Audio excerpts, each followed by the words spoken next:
안녕하세요. 저는 직장 생활하며 두 아이 키우고 있는 40대 유부녀입니다. 결혼하고 나서 줄곧 직장 생활과 육아를 병행하고 있어 몸이 10개라도 모자랄 만큼 바쁘게 살아왔어요.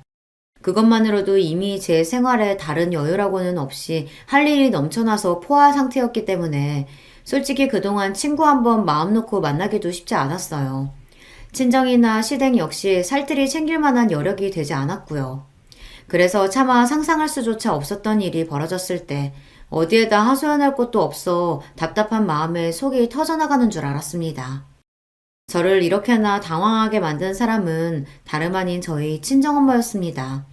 항상 의연한 모습을 보이시며 저와 제 동생을 지켜주셨던 분이었기에 충격은 더욱 컸습니다.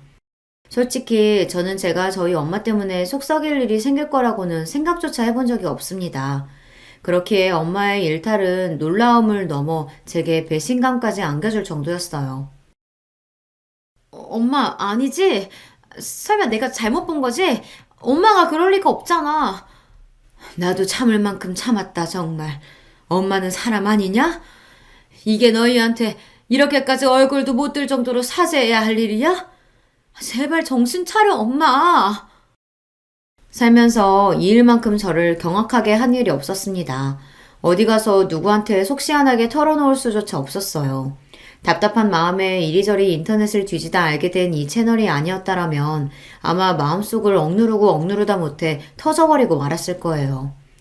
저희 친정엄마는 저와 제 남동생을 오랜 시간 홀로 키워내셨습니다. 아버지께서 저희가 아직 초등학생일 때 암으로 일찍 돌아가셨거든요. 결혼하면서 다니시던 직장도 정리하시고 저희 남매 낳아 기르는데 전력을 다하셨기에 갑작스럽게 아버지가 돌아가시면서 생긴 가장의 공백을 메우느라 엄마가 얼마나 모진 고생을 하셨을지는 말로 다 표현할 수조차 없을 겁니다. 배우자를 잃은 슬픔을 미처 추스르기도 전에 엄마는 곧장 생활전선으로 뛰어드셨어야만 했습니다. 그도 그럴 것이 아버지께서 남겨주신 것이 그리 많지도 않은 상황에 아직 한참을 더 키워야 할 자식이 둘이나 딸려 있었으니까요. 장례를 치른 지 얼마 되지도 않아 엄마는 곧 인근 식당에서 설거지 하는 일을 시작하셨습니다. 아무리 살림에 이골이 난 베테랑 주부라고 해도 일반 가정 꾸리는 것과 식당 일은 차원이 달랐겠죠. 매일 사방이 캄캄해지고 나서야 지친 몸을 이끌고 귀가하시는 엄마 손은 온통 물집과 주부습진으로 성한 날이 없었습니다. 그게 어린 마음에 얼마나 가슴이 아팠는지 몰라요. 아이고, 우리 착한 딸, 또 안 자고 엄마 기다렸어? 내가 엄마 손발 주물러 주기로 했잖아. 괜찮대도 그러네. 못생긴 엄마 손 주무르겠다고 우리 딸 고운 손 다 붓겠어. 안 못생겼어.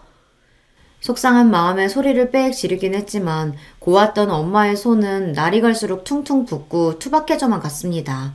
그게 꼭 엄마의 힘든 처지를 적나라하게 보여주는 것 같아서 엄마 손에 핸드크림을 듬뿍 발라드리고 고사리 손으로 요령없는 마사지도 조물조물 해드렸지만 솔직히 그게 뭐 그렇게 효과가 있었겠습니까? 그럼에도 엄마는 제 엄마 손을 붙들고 이리저리 씨름하는 딸내미를 말없이 미소 지으며 바라보시곤 했어요. 제 엄마랑 누나가 맨날 그러고 있으니 아직 초등학교 저학년이던 동생도 옆에 붙어서 꾹꾹 엄마 손을 눌렀습니다. 내가 무슨 복이 이렇게 많아 새끼들한테 벌써 이렇게 효도를 다 받을까. 엄마가 너희들 보는 낙으로 산다. 엄마 딴에는 애를 쓰는 자식 새끼들 예쁘다고 해주시는 칭찬이었지만 그 말을 들으며 속으로 눈물을 삼킨 게 한두 번이 아니었습니다. 복이 많긴 무슨 복이 많아요. 젊어서 남편 잃고 과부 소리 듣는 것도 천추의 한이 될 판에 가진 것 하나 없어 하루하루 당신 몸 갈아가며 새끼들 키워내는 게 얼마나 고단하겠습니까? 저는 엄마 덕에 대학까지 잘 배워서 남편하고 둘이 벌어 새끼들 키우는 것도 힘들어 죽겠는데 그걸 여자 혼자 힘으로 해낸다는 게 어디 보통 일이겠어요. 거기다 믿을 구석이라고는 하나도 없이 하루아침에 세상에 던져진 거나 다름없는데 말입니다. 요즘 세상에도 아이 낳고 경력 단절된 여자들 재취업이 하늘의 별 따기라고 하는데 저 클 때야 더 했겠죠. 엄마 손이 상하고 주무시면서도 온몸이 쑤셔 잠꼬대로 앓는 소리를 하시는 걸 듣고 있자면 그게 다 저 때문인 것만 같아 죄송한 마음과 죄책감, 일찍 떠나버린 아버지에 대한 원망까지 작은 가슴속이 뒤죽박죽이 되곤 했습니다. 제가 유난히 엄마 손에 집착한 것 또한 아마 그 때문일 거예요.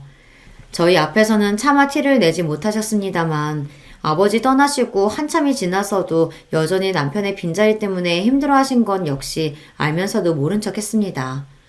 유난히 밖에서 더 고단한 일이 있거나 힘에 부치는 일이 있었던 날에는 저희 다 재워놓고 불도 켜지 않는 교실에서 안주 하나 없이 소주 한 잔을 들이키는 엄마 뒷모습을 몰래 지켜보곤 했습니다. 그럴 때 엄마 양 어깨는 평소보다도 더 축 처져 있었어요. 그게 엄마를 작아 보이게 만들었습니다.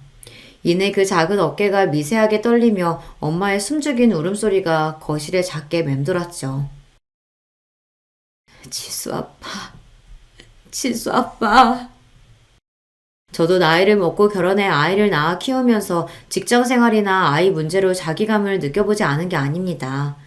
넘치지는 않지만 그래도 나름대로 읽은 것도 있고 남편과 둘이서 함께 헤쳐나가면서도 세상살이가 그리 녹록하지만은 않더라고요. 가끔은 다 그만두고 싶어질 때도 있어요. 그럴 때 배우자의 존재가 얼마나 큰 힘이 되는지 내가 혼자서 지금의 나로 살 수 있었을까 하는 생각이 들면 아찔해질 지경입니다. 그리고 그런 생각이 들 때마다 그 벅찬 삶의 무게를 오롯이 홀로 짊어지고 이제는 빈자리가 되어버린 옆자리의 허전함에 소리도 크게 내지 못하고 울던 젊은 날의 엄마 모습이 떠오릅니다. 차라리 시원하게 울어서 마음의 응어리를 잠시나마 풀어내셨더라면 조금은 후련하셨을까요? 어린 자식 새끼들이 혹시나 당신 울음소리에 깰까 싶어 애써 울음을 삼키던 엄마 등을 토닥여줄 수 있다면 얼마나 좋을까. 지금도 힘든 날에는 그런 생각을 하곤 합니다. 가정 환경이 이렇다 보니 저나 제 동생이나 어떻게든 엄마를 기쁘게 해드리고 싶은 마음에 일찍 철이 든 편이에요. 저도 저지만 동생은 저보다도 더 어렸었는데 얼마나 엄마 손길이 그리웠겠어요. 그런데도 엄마가 일 나가시고 그 빈자리를 대신하는 누나 말 얌전히 잘 들으며 공부 열심히 하는 동생을 보면 기특하기도 하고 짠하기도 했습니다. 아마 엄마가 보는 저희 남매 모습 역시 크게 다르지는 않을 것 같아요. 어떻게든 저들끼리 얼른 커서 제 몫을 하겠다는 아이들이 대견하기도 너무 일찍 철이 들어버린 아직은 조그만 자식들이 애처롭기도 하셨겠죠. 집안 형편이 조금씩 피기 시작한 것은 식당 일을 그만두신 엄마가 새로이 보험 영업 일을 시작하면서부터였습니다. 평소에도 그리 광골은 아니셨던 엄마셨기에 몇 년 동안 식당 일을 하신 것 자체도 무리가 많이 되셨을 터였습니다. 엄마가 그렇게 버틸 수 있었던 것은 오로지 새끼들 먹여 살려야 한다는 절박한 마음에서 비롯된 거였겠죠. 그야말로 정신력으로 버티셨을 겁니다. 주변 사람들도 이런 사정을 모르는 게 아니다 보니 그런 엄마를 안타까워 하셨습니다. 보험 영업 일도 지인의 권유로 시작하게 되었거든요. 엄마가 원래부터 사교적인 성격이신 건 아니었는데 환경이 사람을 만든다는 게 아주 틀린 말은 아니었던지 보험 일을 하기 시작하면서부터 열심히 사람을 만나고 다니며 영업에 열을 올리셨습니다. 그 또한 무던히도 노력하신 끝에 얻어낸 성과셨겠죠. 엄마가 너만 하던 때는 하도 수줍음이 많아서 친구 사귀는 것도 참 어려웠는데 오죽하면 새학년 올라가면 새로 친구 사귀어야 하니까 학교 가기 싫을 정도였어. 그런 성격도 변하긴 하더라. 내가 저 사람 한 사람 더 다가가서 일 따내면 그걸로 내 새끼들 입에 뭐라도 하나 더 넣어줄 수 있다고 생각하니 사람이 못할 일이 없더라. 지금 생각하면 나도 내가 어떻게 그렇게 뻔뻔스럽게 굴었나 싶어서 신기할 지경이라니까.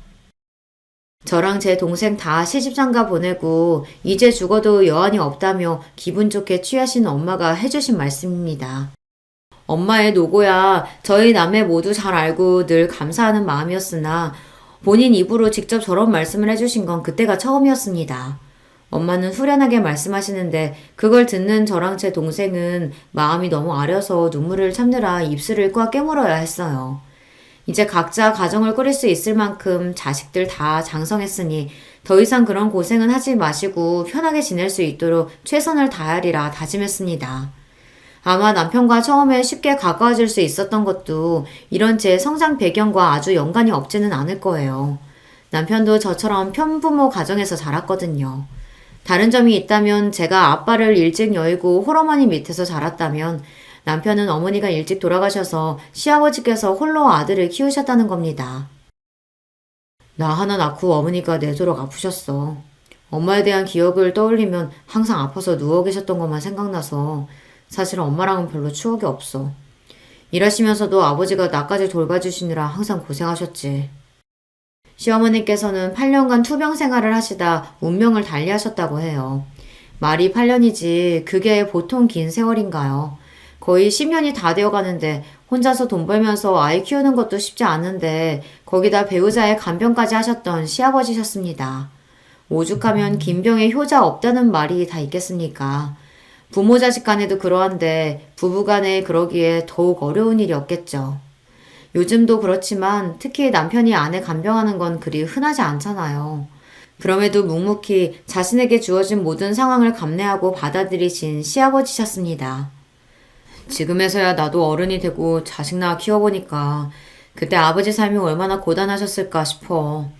부부 둘이서 힘든 일 함께 헤쳐나가며 같이 자식 키워도 쉽지 않은 게 삶인데 그 짐을 죄다 홀로 짊어지셨으니 그래서 그런가 아버지만 생각하면 감사하기도 죄송하기도 죄스럽기도 해. 제가 저희 엄마한테 느끼는 감정이 딱 그랬을 겁니다. 그렇다 보니 남편과는 공감대가 깊을 수밖에 없었어요.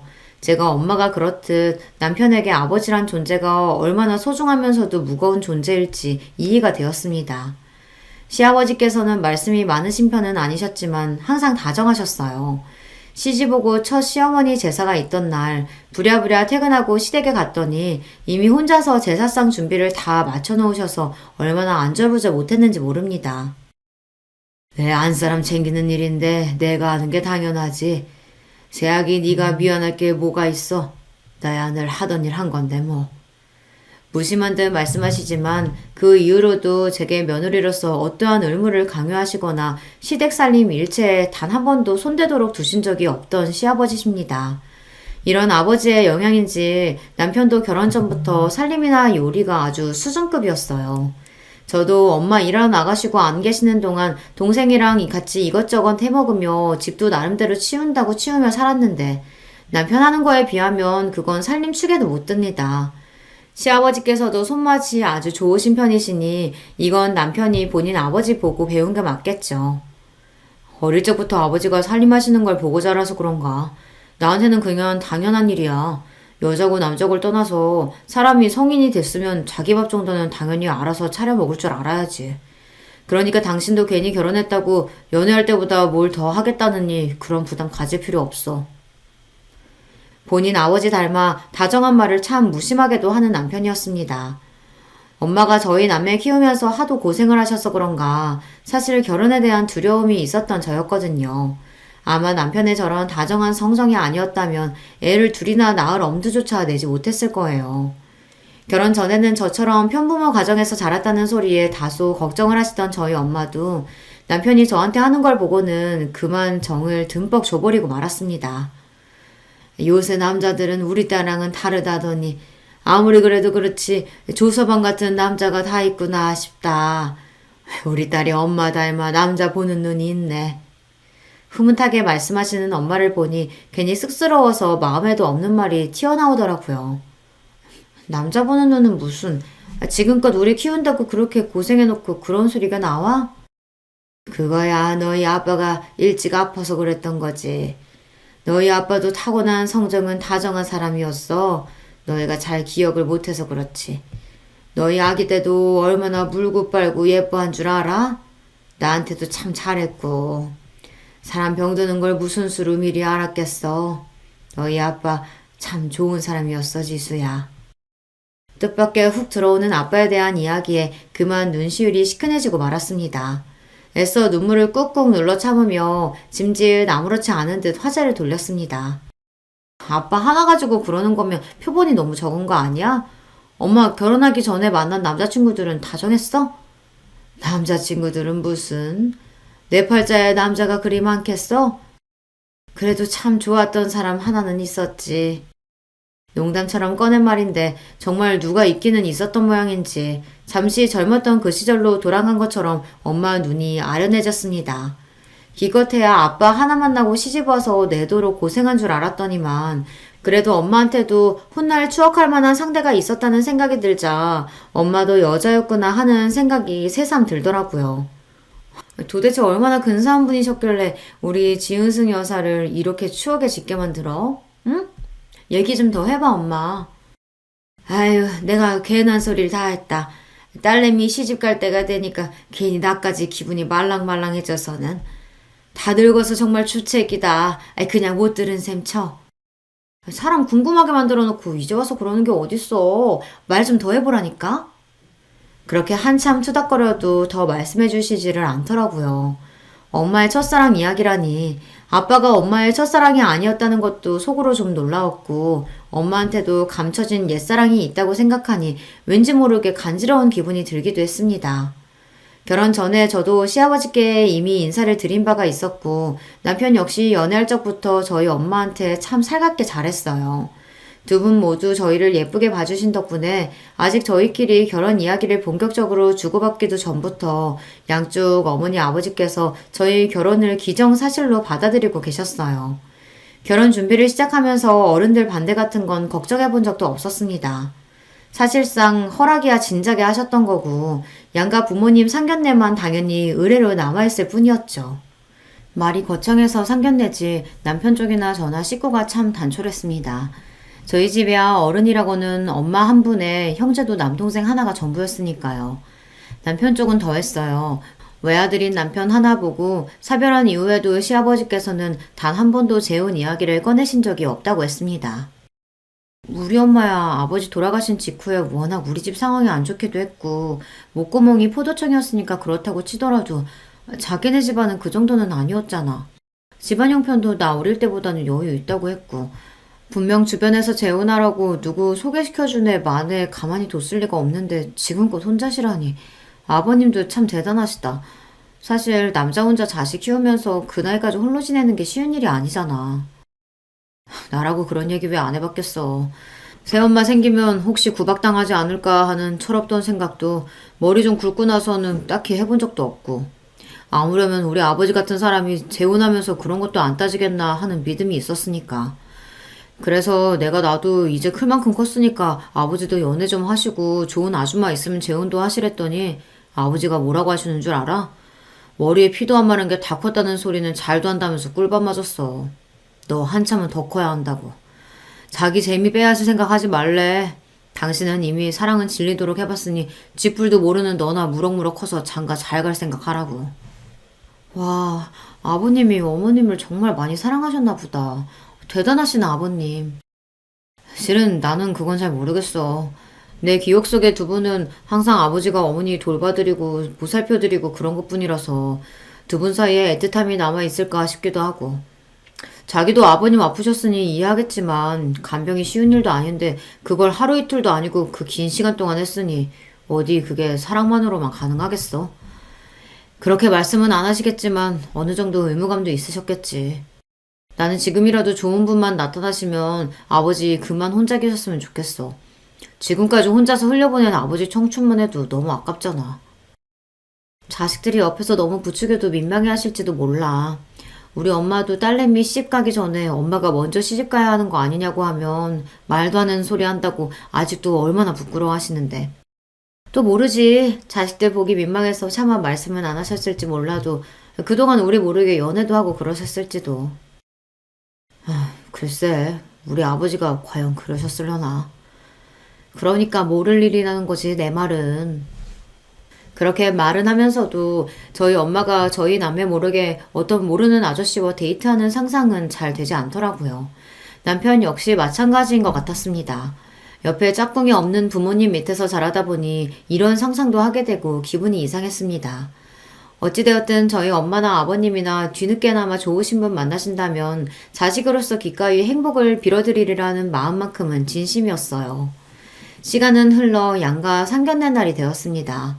앞서 말했듯 결혼 전 양가 인사라 상견례라는 표현을 쓰긴 했지만 사실상 서로 자식 잘 부탁드린다는 인사의 자리였어요. 저희 엄마는 남편을 이미 조서방이라고 부르고 계셨고 저는 시댁의 유일한 아가가 되었어요. 집안에 남자 어른이 없는 제 남동생을 남편이 친동생처럼 살뜰하게 챙겨주었기에 둘 역시 서로가 가족이라고 생각하고 허물없이 지내고 있었고요. 지수야, 엄마 진짜 괜찮니? 내가 신경 쓴다고 쓰긴 했는데 그동안 먹고 산다고 바빠서 워낙 꾸미고 살질 않아놔서 우리 딸 엄마 때문에 괜히 기죽으면 안 되는데. 무슨 소리야. 곧 시집갈 나보다 엄마가 훨씬 예쁘니까 쓸데없는 걱정하지 마세요. 제가 저희 집 개혼이다 보니 자식 보내는 모든 절차가 처음인 엄마셨어요. 게다가 이런 중대사를 함께 상의할 남편도 없이 혼자서 해결해 나가야 하다 보니 가뜩이나 신경이 많이 쓰이셨던 것 같습니다. 시아버지를 처음 뵈러 나가는 자리가 꼭 본인 결혼 전 상견례에 나가는 것처럼 긴장하신 엄마셨어요. 정작 결혼 당사자인 저는 그 정도로 긴장하지 않았었거든요. 되려 제가 엄마 긴장을 풀어드려야 했어요. 그만큼 제 시아버지 되실 분한테 좋은 인상을 남기고 싶으셨던 거겠죠. 결국 그게 다 딸 자식 잘 봐달라는 친정엄마의 애틋한 마음이라는 걸 알고 보니 그런 엄마 모습도 뭉클하더라고요. 우리 아버님 얼마나 점잖으시고 좋은 분이신데 분명 두 분 서로 마음에 들어 하실걸?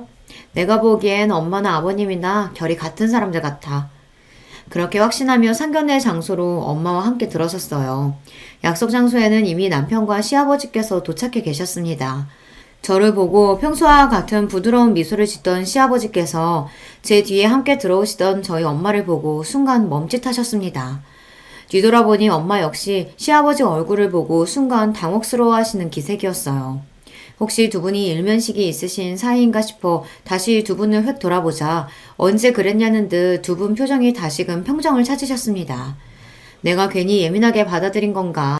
하긴 아까 여기 문 열고 들어오기 전까지 상견례에 대한 긴장감을 감추지 못하시던 엄마를 떠올리니 순간 긴장하셔서 그러셨나 보다 하고 대수롭지 않게 그 묘한 기시감을 넘겨버렸습니다. 상견례 분위기는 아주 좋았어요.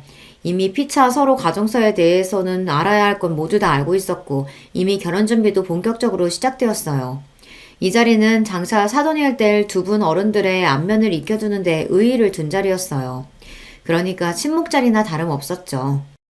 아버님 여기 음식 참 괜찮죠? 지난 엄마 생신 때 가족들이랑 함께 왔던 곳인데 너무 괜찮길래 아버님도 꼭 모시고 싶었어요. 그래 고맙다. 음식이 아주 내 입맛에 맞는구나. 네가 신경 많이 썼겠다. 아버님 여기 관자도 참 맛있어요. 저번에 먹어본 관자가 맛있었던 기억이 나서 시아버지 앞으로 밀어드리려는데 옆에 앉아 계시던 엄마가 관자가 든 접시를 슬쩍 밀고서는 섭산적이 든 접시를 시아버지 앞쪽으로 밀어드렸습니다. 의아함에 엄마를 쳐다보자 아차 싶으셨는지 엄마가 그러시더라고요. 저번에 보니까 이 집이 섭산적을 참 잘하길래 드셔보시라고. 와, 벌써부터 아버지가 저보다 인기가 좋네요. 남편의 너스레에 부드럽게 넘어갔지만 엄마 행동이 조금 이상하게 느껴졌습니다. 그렇게 상견례 잘 치르고 나와서 엄마한테 참았던 궁금증을 풀어놓았어요. 엄마, 혹시 전에 아버님 뵌 적 있어? 아니, 내가 그분 뵐 일이 뭐가 있어? 없어. 화들짝 놀라서 얼른 손세례를 치시는 엄마 반응이 석연치 않았으나 본인이 그거 아니라고 하시는데 뭐라고 하기도 참 애매했어요. 진짜지? 정말 우리 아버님 전에 만난 적 없지? 그럼 내가 뭐 한다고 너한테 그런 걸 속이겠어? 엄마가 우리 딸내미 잘 봐달라고 너무 긴장을 했는가 보다. 하긴 그것도 그랬습니다. 뭔가 문제가 있는 사이인 것 같으면 제가 그 집에 시집가도록 엄마가 두고만 보지는 않으셨을 테니 설마 걱정할 일이야 있겠나 싶었어요. 그렇게 무사히 결혼식을 치르고 남편과 꿈같은 달콤한 신혼을 보내게 되었습니다. 저희 본가나 시댁이나 다들 사이는 나쁘지 않았으나 그래도 사돈이라는 게 일반 지인처럼 편안한 사이는 아니다 보니 두 분이 따로 만날 만한 일도 별로 없었어요. 그랬기에 상견례에서의 기시감은 금세 사라져버리고 말았습니다. 그때는 남편과 저희 둘만 생각하기에도 정신이 없었고 그러다 연년생으로 아이들이 태어나면서부터는 정말이지 눈코 뜰 새 없는 육아 전쟁이 펼쳐졌으니까요. 저 키운다고 고생하신 엄마한테 효도해야지 하던 결심도 이리저리 생활에 치이면서 뒷전이 되어버리고 말았습니다. 이래서 부모 마음이 자식 마음 같을 수 없다고 하나 봐요. 이것도 결국 핑계인 거고 제가 불효녀인 거겠죠.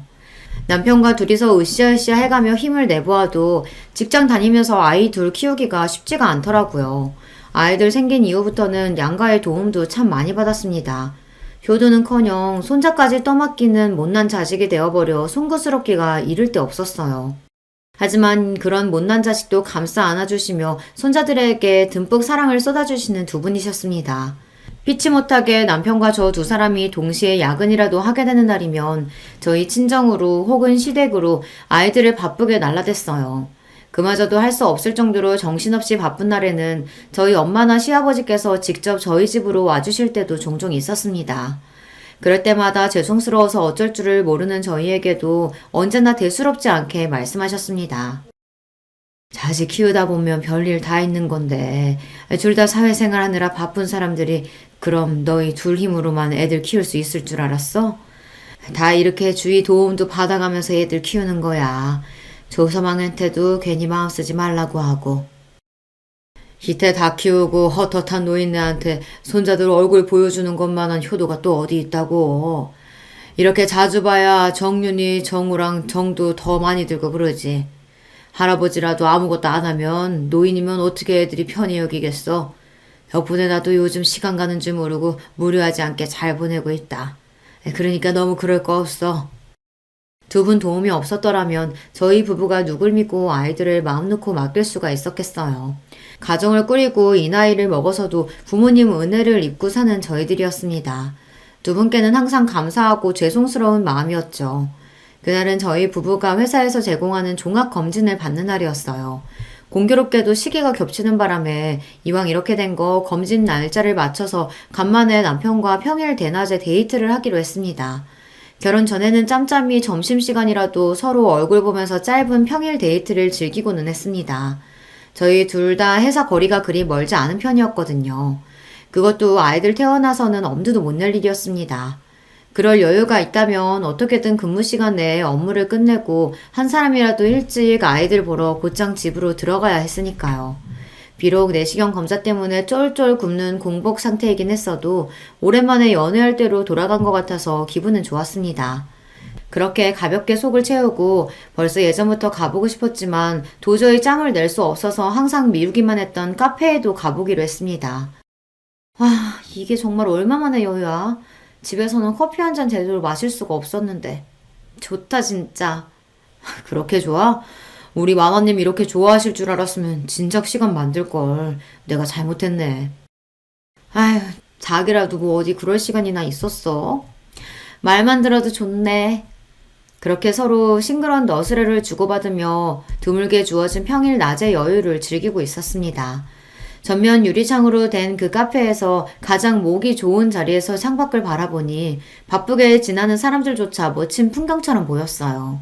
선팅이 잘 되어 있어서 눈이 부시지도 않고 밖이 훤히 보이는 것과는 달리 바깥에서는 안이 보이지도 않았죠. 그렇게 기분이 좋아져 작게 흥얼거리며 바깥 풍경을 감상하고 있는데 저쪽에서 낯익은 얼굴들이 보이기 시작했어요. 저거 아버님 아니야? 우리 아버지가? 이쪽 동네에는 오실 일이 없으신데 어디? 손가락을 가리키며 입을 열려던 찰나 순간 제가 얼어붙은 듯 아무 말도 하지 못했습니다. 저기 왜 그래? 저기 우리 아버지 맞네? 금세 자기 아버지를 찾아낸 남편 역시 순간 말을 잃었어요. 제가 목격한 것을 곧장 남편도 발견하고 말았으니까요. 시아버지는 혼자 계시는 게 아니었습니다. 웬 여성분과 함께였어요. 시아버지께서 뒤돌아 정중하게 에스코트를 한 그 여성은 다름 아닌 제 친정엄마였습니다. 아니, 두 분이 무슨 일로 같이... 남편은 문장을 채 끝마치지도 못했습니다. 이미 제가 진작 발견한 것을 이제야 알아차린 모양이에요. 네, 그 두 분이 수줍게 웃으며 방금 들어선 곳은 카페 맞은편에 위치한 한 대형 모텔이었습니다. 그 차마 믿을 수 없는 광경에 아무 말도 내뱉지 못하고 남편과 저는 입만 떡 벌리고 턱이 빠지도록 제대로 움직일 수가 없었습니다. 그 두 분이 모텔 안으로 들어서고 한참이 지나서도 말이에요. 도대체 이게 내가 제대로 본 건 맞는지, 저 두 분이 왜 저 안으로 들어간 건지 머릿속이 뒤죽박죽이 되어 터져나갈 것만 같았습니다. 남녀가 같이 저 안으로 들어갔을 때 자연스럽게 전개될 상황에 대해서는 상상조차 하고 싶지 않았어요. 남이었으면 두 번 고민도 안 해보고 결론으로 직행했을 것을 어떻게든 다른 가능성을 만들어 보려고 용을 쓰고 있었어요. 정말이지 그것만은 안 될 말이었습니다. 어떻게 그럴 수가 있어요. 저희가 결혼한 지도 이제 10년이 다 되어가고 있었습니다. 도대체 저 두 분이 언제부터 저런 관계였던 건지, 자식들이 서로 결혼해서 손자들까지 봤는데 어떻게 저럴 수가 있는 건지, 생각하면 할수록 더 미쳐버릴 것만 같았죠. 남편도 차마 입을 떼지 못하고 있었습니다. 어떻게 쉽게 입을 열 수 있겠어요. 그렇게 말을 고르고 고르다가 결국 그 두 사람에 대한 배신감에 제 인내심이 폭발하고 말았습니다. 어떻게 저럴 수가 있어? 어떻게? 여보, 일단 좀 진정하고. 당신 너무 흥분했어. 내가 지금 흥분 안 하게 생겼어? 내 앞에서 지금 무슨 일이 벌어졌는데? 알아, 나도 알아. 일단 집으로 가서 얘기하자, 어? 주변에 사람이 있든지 말든지 격한 감정을 주체하지 못하는 저를 남편이 간신히 달래서 겨우 집으로 왔습니다. 집으로 오는 내내 흥분을 가라앉히지 못해서 저도 모르게 숨소리가 쌕쌕 새어나갔습니다. 남편도 놀란 가슴 부여잡기는 마찬가지였겠지만 제가 거의 이성을 놓을 듯 흥분한 걸 보고는 무슨 일이라도 날까 싶어 조마조마했어요. 아니지, 설마 아닐 거야. 두 분 다 제정신이면 어떻게 그런 짓을 해? 세상에 사람이 자기들만 있는 것도 아니고. 집에 들어서자마자 꾹꾹 눌러 참았던 사자어를 터뜨리는 저를 보며 남편도 황망해 보였습니다. 세상에 이런 일이 생길 거라고 어느 누가 상상이나 했겠어요. 백주대낮에 친정엄마와 시아버지가 손붙잡고 모텔에 들어가는 광경을 남편이랑 나란히 감상하게 될 거라고 말이에요. 어디 막장 드라마에서나 나올 법한 비현실적인 상황에 기가 차서 헛웃음이 새어나왔어요. 뭐 현실은 드라마보다 더하다는 말들 많이 하긴 하지만 어떻게 일이 터져도 이런 일이 터질 수가 있는지요. 그 두 분이 평소에 자식들의 걱정거리나 골칫덩어리 문제 부모였다면 또 모르겠습니다. 두 분 모두 일찍이 홀로 되시고 자식들 키우는 일 말고는 한눈 한번 팔아본 적이 없으신 분들이셨어요. 그러기에 더더욱 충격일 수밖에 없었죠. 사람이 없어도 하필 왜 그 둘이란 말입니까? 우리 아직 그 두 분한테 아무 얘기도 들은 거 없잖아. 그러니까 너무 속단하지 말자, 어? 속단은 무슨, 당신 바보야? 그 꼴까지 봤으면 상황 다 끝난 거지. 그렇게 말하는 남편 스스로도 확신이 없어 보였습니다. 그 사람이라고 저랑 별반 다른 생각했겠습니까? 어떻게든 이 일을 덮고 싶은 것도 같고 저처럼 그 사람 역시 혼란스러웠겠죠.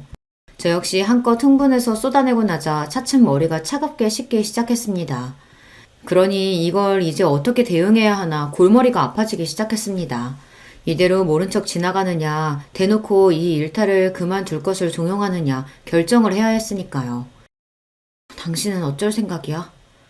남편이 쉽게 답을 하지 못했습니다. 아무려면 쉽게 답할 수 있는 문제가 아니었죠. 남편에게 물으면서도 저 역시 갈피를 잡지 못하고 있었으니까요. 그렇게 아버지 옆에 누군가 있길 바랬는데 하필이면 왜? 참다 남편 역시 감정을 토해내기 시작했어요. 제 말이 바로 그 말이었습니다. 한편으로는 두 사람 중 누가 먼저 접근해서 그 사달이 난 건지도 의문이었어요. 팔은 안으로 굽는 법이니 저희 엄마가 그럴 리 없다고 생각하면서도 지금껏 제가 봐온 시아버지 역시 그런 경우 없는 분이 아니라는 것을 떠올리자 속마음이 다시금 복잡해졌어요. 애초에 못 봤으면 모를까. 봤는데 어떻게 없는 일이 돼. 아버지하고는 내가 얘기해볼게. 당신은 어떻게 할래? 얘기를 해도 각자 부모님 각자 알아서 맡아서 처리하자는 뜻이었어요. 하긴 제가 시아버지한테 뭐라고 그러겠어요. 남편이 저희 엄마한테 뭐라고 그러겠어요. 얘기를 한다고 치면 그게 맞기는 하죠. 문제는 엄마와 그 문제로 이야기를 꺼내는 자체가 엄두가 나질 않았던 거죠. 나는 생각 좀 더 해볼게. 간신히 그렇게만 대답했습니다. 그렇게 며칠간 불면의 밤이 찾아왔어요. 처음에는 차마 믿고 싶지 않은 현실에 대해 부정하다가 더는 부정만 하고 있을 수 없게 되자 두 분에게 원망스러운 마음이 들었습니다. 세상에 널리고 널린 게 남자고 여자인데 왜 하필 저 두 사람이란 말입니까? 그 둘만 아니었다면 남편이나 저나 얼마나 두 팔 벌려 환영할 상황인데 이를 이렇게 만든 두 사람 때문에 참담한 심정이었습니다. 그러나 그런 마음도 잠시 그동안 여자로서 너무나 외롭게 산 엄마를 알기에 가슴이 아팠습니다. 자식들 키우는 동안 다는 몰라도 엄마한테 접근하는 아저씨들 없지 않다는 것 정도는 알고 있어요. 여자 혼자 애 키운다고 우습게 여기는 처죽일 놈들도 있었습니다. 그런 인간들 때문에 엄마 곁에 남자들에게 한때는 공격적이었던 적도 있었어요. 그건 엄마 역시 마찬가지였습니다. 그런 질 떨어지는 인간들에게 엄마는 항상 단호했으니까요. 그런 엄마가 마음을 연 상대가 시아버지라는 겁니다. 엄마라고 모를 리가 있겠어요. 인생의 모든 것을 자식에게 맞춰 사신 분들이세요. 자식들 생각하면 안 될 일이란 걸 누구보다 잘 아시는 분이 그러셨을 때는 그만큼 마음이 깊다는 뜻이겠죠. 사실 그게 더 걱정이었습니다. 차라리 가볍게 스쳐 지나가는 바람이었다면 이렇게까지 걱정할 일은 아니었을지도 모르죠.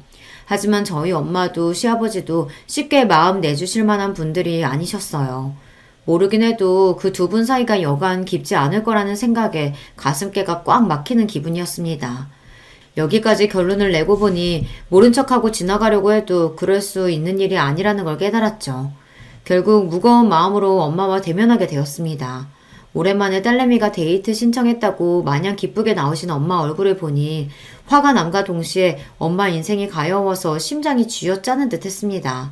저는 화내지 않으려 애써 마음을 가라앉히고 차분하게 물어봤어요. 엄마, 요새 만나는 사람 있어? 어? 엄마가 눈에 띄게 당황하기 시작했습니다. 찔리는 구석이 있으니 더 그랬겠죠. 흥분하지 말자 속으로 다시 다짐하며 본론을 꺼냈어요. 그게 우리 아버님이야? 엄마 표정이 새파랗게 질려버렸습니다. 찻잔을 쥔 손이 덜덜 떨렸어요. 제 눈도 마주치지 못하는 걸 보자 이렇게 자식 앞에서 죄인처럼 굴 거면서 어쩌자고 그런 일을 벌였나 싶어 순간 화가 치밀어 올랐습니다. 엄마가 어떻게 그럴 수가 있어? 다른 사람도 아니고 우리 아버님이랑. 거기까지 소리를 치다 순간 누가 들을까 싶어 말문이 확 막혔습니다. 그래요. 남들이 들을까 무서운 얘기였어요. 그러자 엄마가 차마 소리도 내지 못하고 눈물을 뚝뚝 떨구기 시작했습니다. 엄마의 눈물까지 보게 되자 가슴이 정말 미어지는 듯 했습니다. 엄마, 대체 왜 하필이면 우리 아버님이야? 언제부터 그랬던 거야? 아니, 더 얘기할 거 없어. 정리해야 하는 거 엄마도 알지? 나랑 그 사람은 물론이고 대체 우리 정윤이 정우 어떻게 보려고 그런 짓을 해? 나라고 그러려고 그랬겠어? 엄마도 정말로 안 그러려고 했어. 정말이야. 겨우 그 말씀만을 하시고 눈물을 주체하지 못하는 엄마셨어요. 짐작은 했지만 이미 시아버지와 보통 깊은 사이가 아닌 듯 했습니다. 대체 이 일을 어떻게 해야 하나 눈앞이 깜깜했습니다. 그렇게 한참을 울고 나서야 겨우 엄마 울음이 잦아들었어요. 말없이 어색한 침묵을 견디는 시간이 길어져만 갔습니다. 이래서야 오늘 이야기하기는 글렀구나 하던 찰나 엄마가 입을 여셨어요. 윤석 씨, 그러니까 너희 시아버지랑은 결혼 전에 만났던 첫사랑이었어.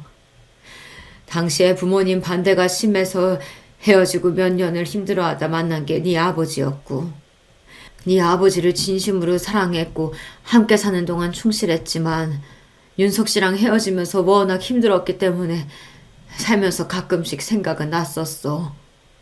홀로 되고 나서는 지나간 사랑이 아쉬워서 그런가 더 그랬지. 그러다가 상견례 나가서야 네 시아버지 될 사람이 그 사람이었다는 걸 그제야 알게 된 거야. 맹세코 그 이전에 따로 그 사람 찾거나 한 적은 없었다. 엄마가 추악하던 그 첫사랑이 시아버지였다니 그것만으로도 충격적이었으나 아직 들어야 할 이야기가 많았습니다. 설마 사돈세 사람인데 첫사랑이라고 한들 뭘 어떻게 해볼 생각 같은 거 감히 해본 적도 없었어.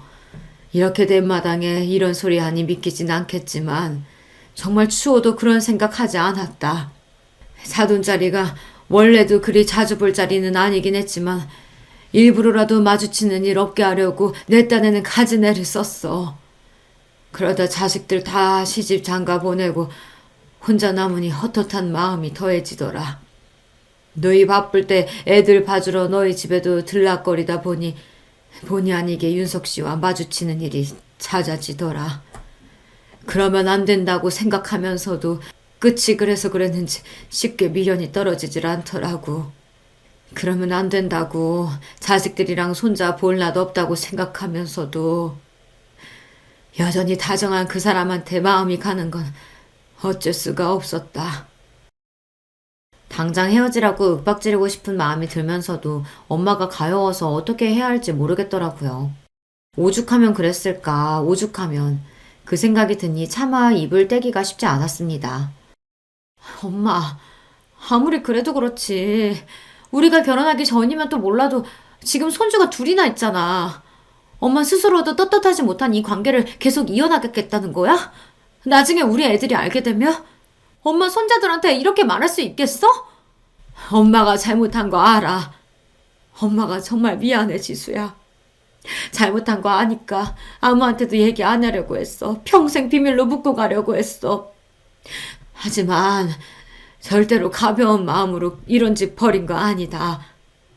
나도 내 마음이 내 마음대로 되질 않아서 그랬어. 그 사람이랑 어디 나가서 관계 밝힐 생각 같은 거 추호도 없어. 그저 얼마 남지 않는 생 조용히 곁에서 아무도 모르게 서로 지켜주다 가자. 그런 마음이었다. 그러니까 엄마가 왜 그런 떳떳하지 못한 사랑을 하냐고. 엄마가 혼자야? 나도 있고 지석이도 있고 손자들도 있는데. 너도 내가 무슨 말 하는지 알잖아.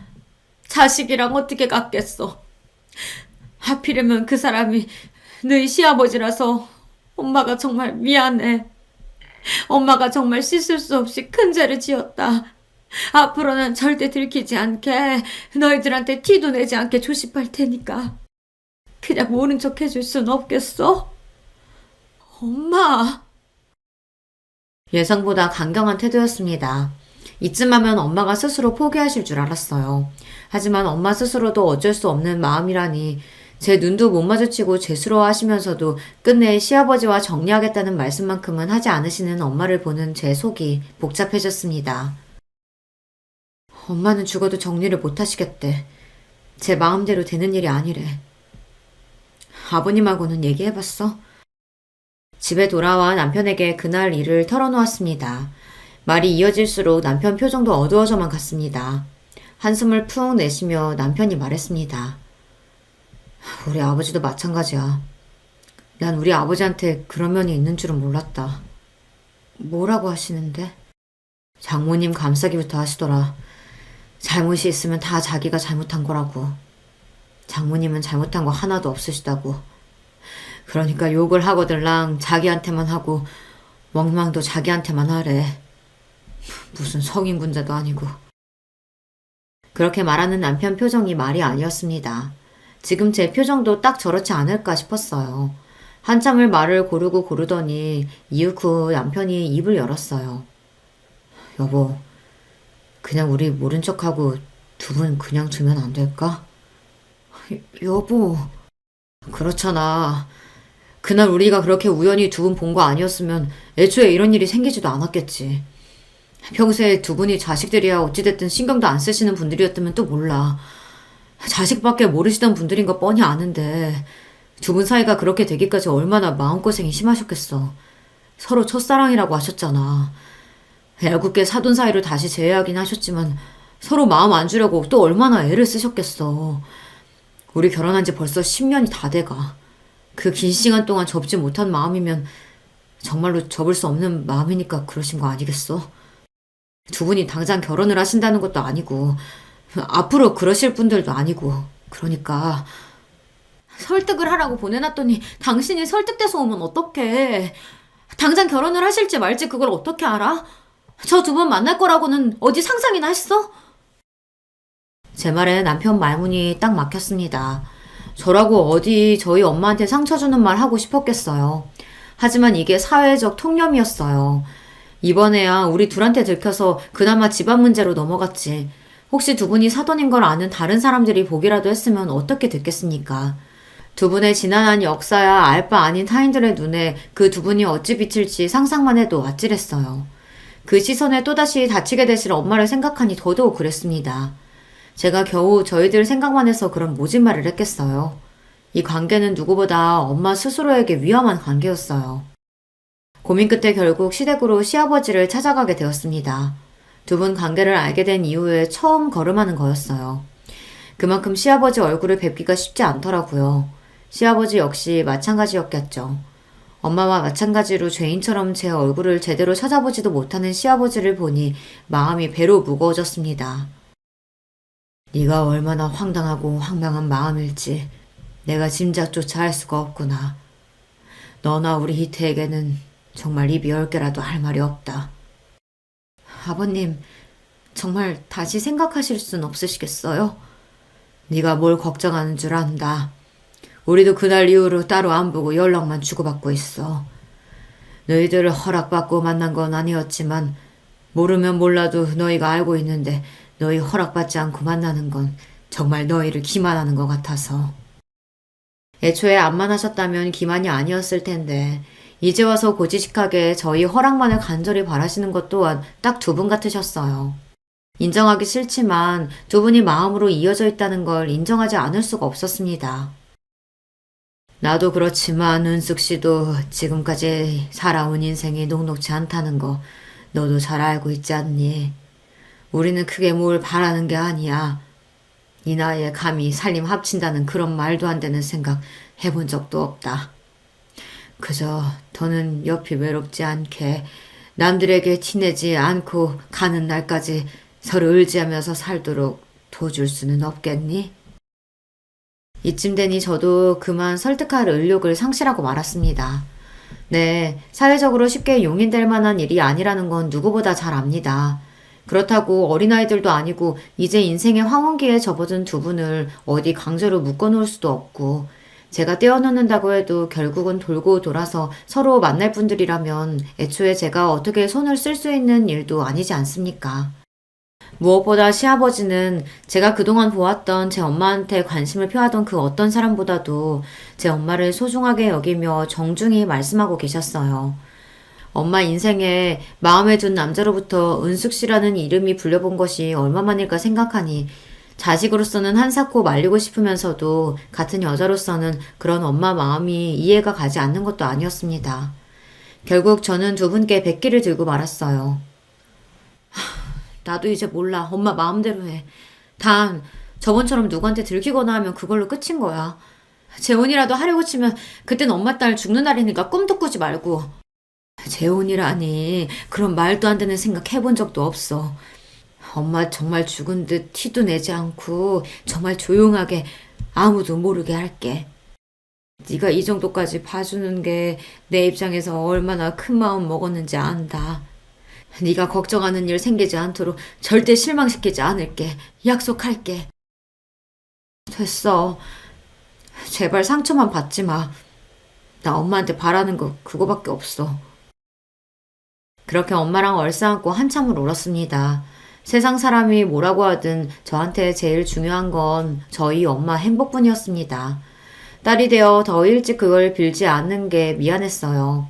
그저 두 분이 서로 상처가 되지 않고 남은 생의 위로가 되어주시길 바라고 또 바랬습니다. 그리하여 두 분은 여전히 아무도 모르게 조용한 만남을 이어가고 계십니다. 결론이 너무 싱거운가요? 하지만 인생이 너무 극적인 것도 당사자들에게는 피곤한 일이잖아요.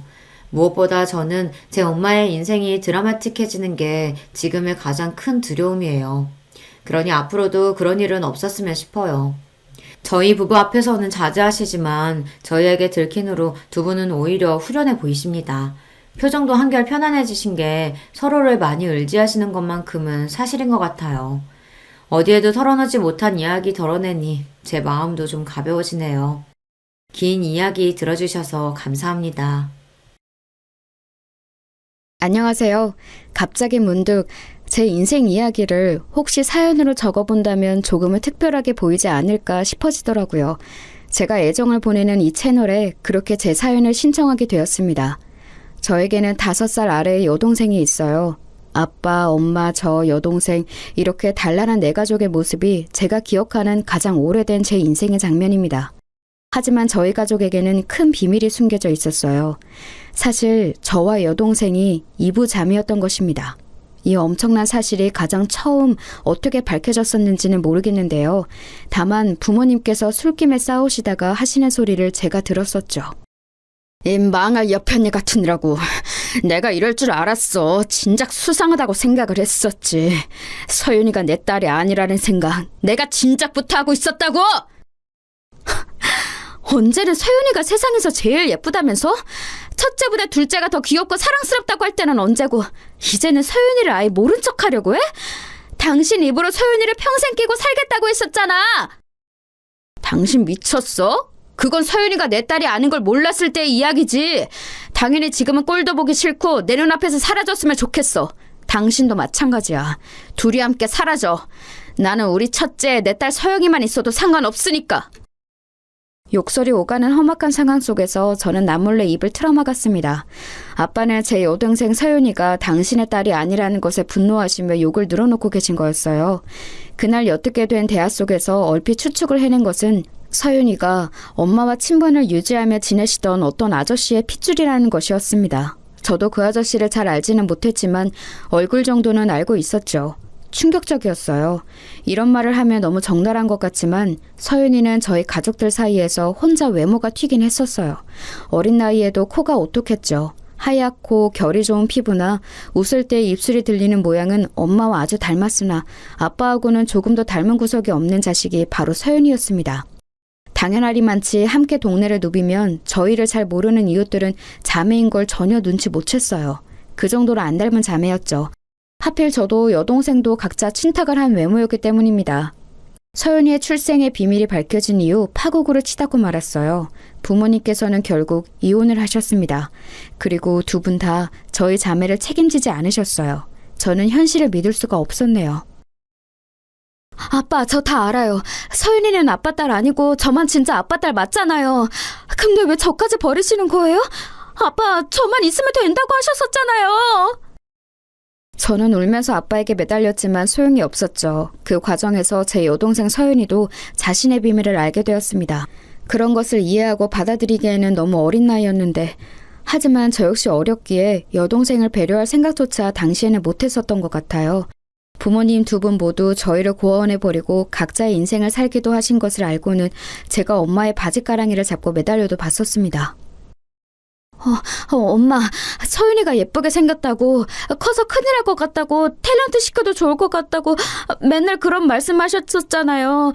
그런데 왜 버리고 가세요? 대체 왜 엄마와 아빠 모두 저희를 버리시는 건데요? 서영아, 이거 놔. 너희를 사랑하지만 없는 형편을 감수하면서 책임지고 키울 정도로 사랑하는 건 아니야. 나는 지칠 대로 지쳤어. 이제 내 인생을 새로 살고 싶어. 너도 크고 나면 나를 어느 정도 이해해줄 거라고 믿을게. 알아서 잘 살아라. 너무나도 큰 상처가 되었습니다. 저희 자매는 졸지에 고아가 되었어요. 친척들은 가뜩이나 왕래가 없었지만 이제는 아예 연락들을 싹 끊고 돌아선 지 오래였습니다. 저희 자매에게는 아무도 없었어요. 고아원의 생활이 시작되었고 서윤이는 은근히 괴롭힘을 당했어요. 얼굴이 예쁘장해서 눈에 띄었는데 고아원 아이들이 시기 질투를 한 거였죠. 그럴 때마다 서윤이는 저에게 달려왔고 저를 의지했습니다. 처음에는 그게 귀찮고 싫었어요. 부모님께서 이혼을 하신 것이, 고아원 생활을 하게 된 것이 모두 다 서윤이 탓인 것만 같아서 어린 마음에 화가 풀리지 않았습니다. 하지만 서윤이가 제가 자기 목숨줄이라도 되는 것 마냥 간절하게 저를 붙잡고 의지하는 모습을 보며 서서히 마음을 고쳐먹었어요. 그 이후로는 제가 서윤이를 지키는 방패가 되었죠. 그건 저에게도 잘된 일이었습니다. 왜냐하면 덕분에 제가 버틸 수 있었거든요. 어린 여동생을 든든하게 지켜주는 것, 이런 의무감을 가지니까 목표의식이 생겨서 하루하루를 살아갈 수 있었어요. 학교에서는 제가 딱히 말을 한 적도 없건만 제가 고아원